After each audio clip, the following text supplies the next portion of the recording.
Welcome to another edition of Papa's Perspective, brought to you by Bob's Discount Furniture, the official furniture store and mattress partner of the New York Giants. As we welcome you into the Hackensack Meridian Health Podcast Studio, keep getting better. On this edition of Papa's Perspective, we're visiting with Kevin Boothe, who spent 7 years with the Giants, part of a couple Super Bowl championships, and now the senior director at the NFL Management Council. Kevin, welcome to the show. How are you? Bob, doing great. It's so awesome to see you. Yeah. So before we get to the past, let's talk about the present. Talk about your role with the National Football League. And did you ever think that this was the path that you would be on? You know, it's interesting. I always loved football, obviously, and I loved the NFL, and I wanted to stay a part of the NFL once my playing career ended. However, I quickly realized I didn't want to be a coach. So, so I was just thinking of other ways that I can continue to stay involved and be able to impact the game and hopefully improve it on a day-to-day basis. And that led me to the league office where I've been now for 9 years in a few different roles. So started in sponsorship, moved over to football operations, and now I'm in my current role in the management council now, working directly with the NFLPA as well as working with the clubs on salary cap administration, player contracts, player work rules, all the areas that, I kind of lived throughout my playing career. You know, education is so important, right? You played your college ball at Cornell. You got your MBA. Where did that passion come from in your upbringing to make sure that you took care of that part of business and not just being an outstanding athlete? You know, I think it definitely comes from home, from my parents, and from my brother. Growing up in South Florida, I guess we always figured that football is going to be there. But in order to open up those opportunities, it's going to be through education. And we would always say, why can't you do both? Why can't you have, your cake and eat it too, so to speak, by having an education and playing football? And by going to Cornell, I always had in the back of my mind that if I'm good enough to play at the NFL level, they'll find me. You know how these teams are with their robust scouting abilities. So I figured if I would take care of my business in the classroom and on the field, it would open up, chances, whether it's to continue playing or to have a successful career off the field. So you get drafted by the Oakland Raiders in 2006, and you only last there for one season. What was that time in your life like? Just coming into the league? I mean, nothing was guaranteed as a sixth round pick, but you still were a draft pick. Were you Right. surprised that they pulled the plug so quickly, and then next thing you know, you're with the New York Giants? It was a whirlwind because, like you mentioned, I was a sixth round pick. So every day is a blessing, right? You have to earn it every day. I ended up starting, I think, 14 games that year. So I'm thinking in my head, wow, nothing's certain that I'm going to be a part of this team for years to come. And things changed. We weren't very good as a team. We had a coaching change, a philosophy change. And, to get released at Final Cuts it was tough because I think that was the first time in my life, really, I'd been told I'm not good enough to make a team. So, that heartache lasted for about 24 hours and go through the waiver wire, which is a new concept for me. And I wake up the next morning and I'm told that, hey, I'm on a red-eye flight going to Newark. So get ready. You're now a part of the New York Giants.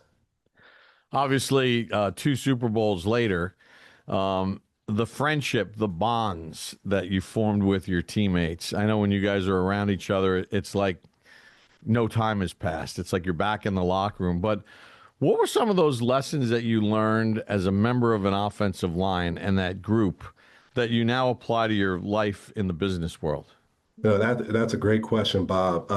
When I came into that locker room, I essentially got another rookie year, right? So my first year with the Raiders, I jumped in and played, not really knowing what I was doing. And then to come to the Giants and be able to sit back and learn from that group of five, to learn what it's like to be a professional, to learn how to prepare, to learn how to self-scout and to have accountability. And then obviously with the coaching staff that we had in place with Coach Coughlin and Pat Flaherty and those also on the staff, you learn what it's like to be at your best at all times and to always want to compete and to self-motivate. So, it helped me tremendously, my experiences as a member of the team and especially on that group of an offensive line to where I am now.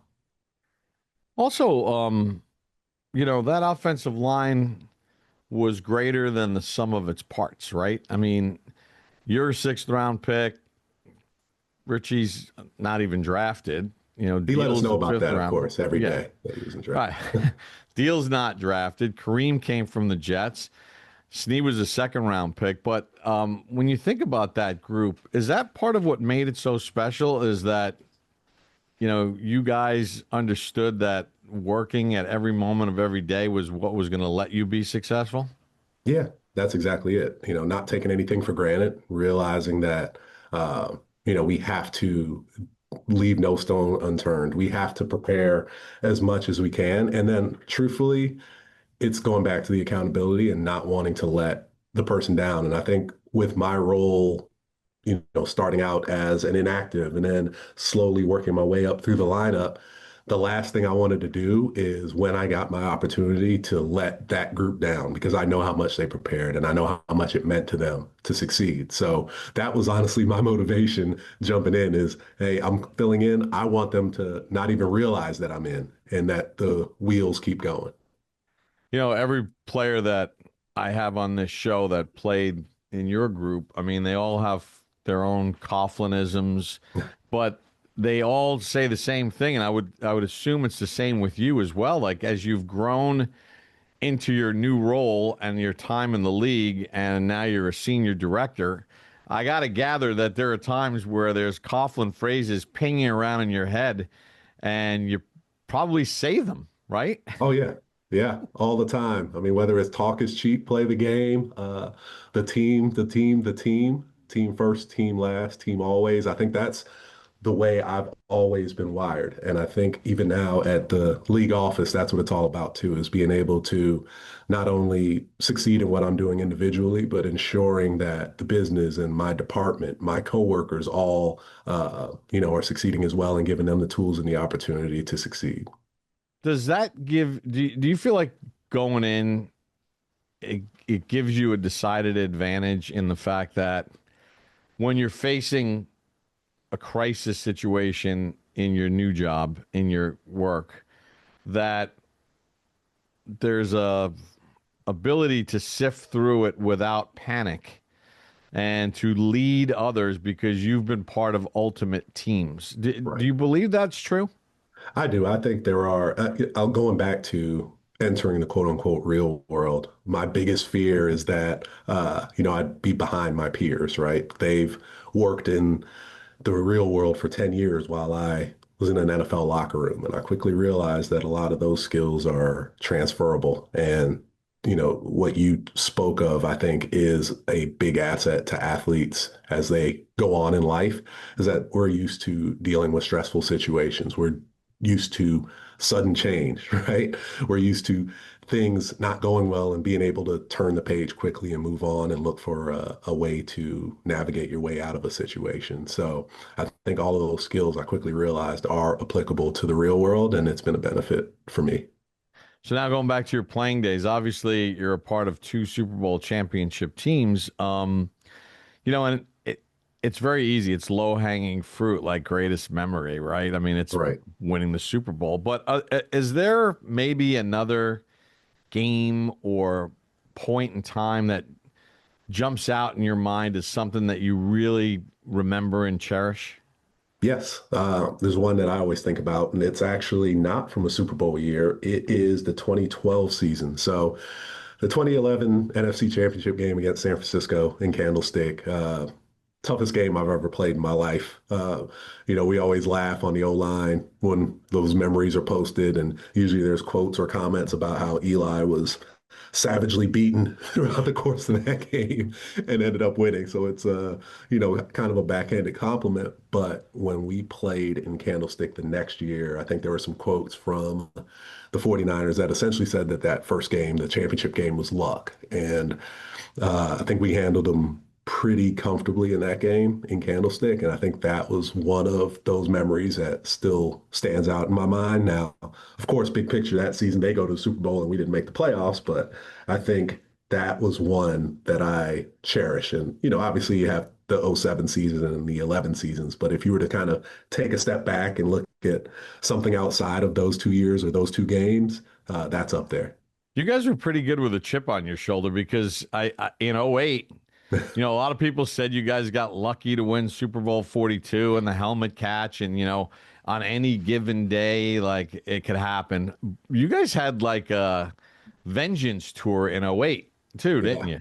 Oh yeah, yeah, and don't think that the head coach didn't know that we were listening, and he'd provide a little bit of material, just enough to motivate us some more. So I think that's what was so special about that group, is being able to take in information, whether it was motivation or clues, whatever the case may be, and apply that to the field in order to succeed. Yeah, and I think about the 11 game in Foxborough too. It was the first time the Giants and Patriots had met since Super Bowl 42. That's up there too. Yeah, Yeah, and they had a big winning streak at home. And you guys went in there, Ballard with the touchdown catch at the end of the game. And yeah. it was And I pretty think if I remember correctly, we were down a couple of high-profile skill guys in that game Yeah, too. yeah. So senior director, Mhm. NFL Management Council. Sounds Right. sounds intense. What is the day to day kind of like for Kevin Booth in that situation? Great question. So my day to day, basically it's about maintaining competitive equity with all things that are in the CBA, right? Making sure that everything is okay from a salary cap standpoint. So we essentially balance the books every day with all the transactions. We work with our player personnel team that manages all the roster transactions. Player gets signed, player gets waived, player gets put on reserve injured. All those things have salary cap ramifications. And at the end of the day, we ensure that all the teams are still salary cap compliant. It also includes player contract language. We approve all of the player contracts on a day-to-day basis that come into the office. And then there are certain nuances such as work rules that are in the CBA. So ensuring that teams are following those work rules and working a lot with the NFLPA, quite frankly. So in a way, I've lived through, probably about 90% of the current CBA. So I was able to hit the ground running when I joined this group. But then being a part of the contracts and the salary cap and being able to communicate and interact with club personnel, whether it's the GM, the head coach, or their contract negotiator, has been a great part of this business as I continue to grow and learn, because that's what it's all about, is enjoying what you're doing. And if I get to stay a part of football and doing something that I love, it doesn't really feel like work. So, like when a team makes a transaction or whatever, like, do you maybe have to pick up the phone and call Team X and say, you just kind of went over the cap a little bit. You're going to have to do something here. Or is that too simplistic? No, you know what? That is pretty much it. But that, I mean, I guess that you never say never, but that never happens.